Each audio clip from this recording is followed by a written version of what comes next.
Hello, friends. Welcome back to Astrology Today. I am your host, Mel Rose, and today is Monday, January 22, 2024. Today, we are still sitting in the quiet period after some big shifts, but we're going to talk a little bit about what's going on with those shifts. Before we get started, though, please take a moment to like the video, subscribe to my channel, and click for notifications. That way you'll know every time I post fresh daily astrology and tarot content like I do. And as always, my friends, thank you so much for being here. The waxing gibbous moon is in Gemini until this afternoon when it moves on into Cancer. Waxing gibbous in Cancer is a time to nurture the things we are working to grow at this time.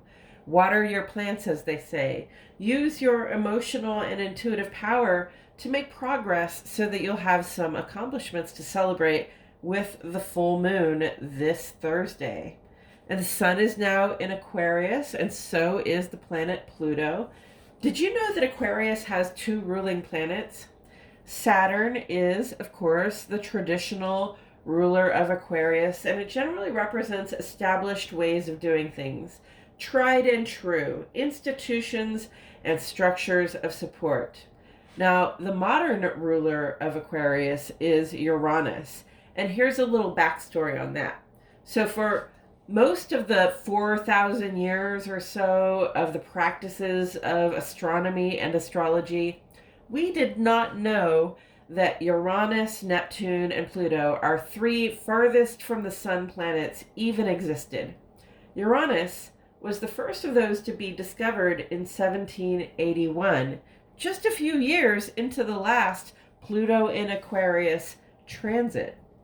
All the traditional planets of astrology, the Sun, Moon, Mercury, Venus, Mars, Jupiter, and Saturn, they had all been known since antiquity, since before our observations of the skies could even be written down, because they are visible in the night sky without a telescope, and because they move independently of the so-called fixed stars of the distant constellations.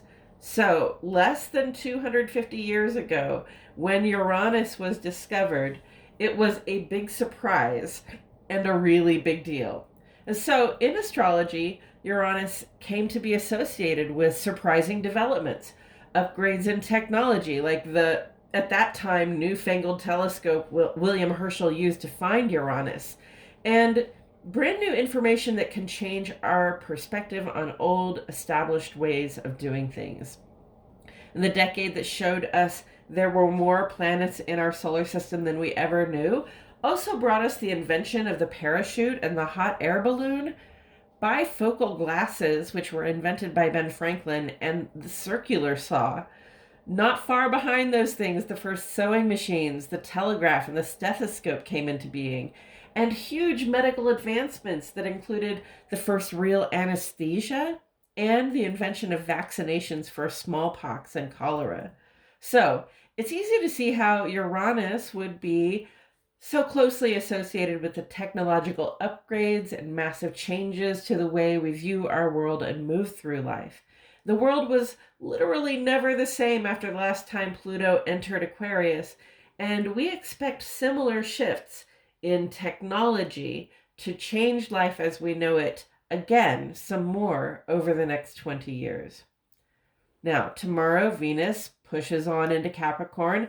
It isn't the most romantic vibe, but it brings in a practicality of the heart that pushes us to build on our financial security and well-being. And then the full moon is this Thursday, a chance to shine and be appreciated for all we've accomplished so far. And that's it for today's astrology, friends. I hope you're all feeling great. If you found this episode enlightening, feel free to post 3 telescope emojis in the comments to acknowledge the upgrades in perspective we can always look forward to with new technologies being developed all the time. And until next time, friends, keep looking up.